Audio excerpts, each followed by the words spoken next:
She jumped off the cliff without hesitation and fell into the icy river. Clinging to a piece of wood, she drifted downstream, but her shoulder was accidentally dislocated by a rock in the water. Seeing this, the developer led his men to chase her downstream. She finally struggled to reach the shore.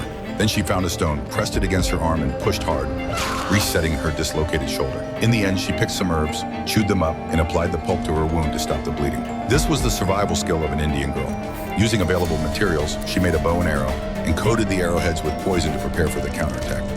She used smoke as bait to lure the developer's group here.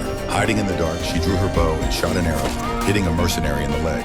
The developer's gang raised their guns and fired, but hit nothing. They chased her trail to a suspension bridge, but she had already disappeared. They walked onto the bridge, unaware that she was hiding under it. She secretly cut the ropes with a knife. Just as several of them were about to reach the center of the bridge, she cut the ropes completely. 2 mercenaries fell into the river, but the female mercenary tried to fight back.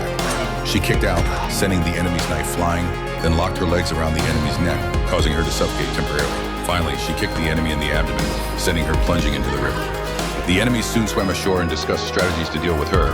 She didn't kill them outright because she needed to follow them to find their camp. She sneaked into the camp, crept to the back of the tent, and eavesdropped on the real purpose of these tourism developers. Under the pretense of developing a scenic spot, the developers had offered the girl and her grandmother $50 million to buy their land. In reality, they had discovered a large amount of rare earth underground in the Indian village and planned to mine it for huge profits.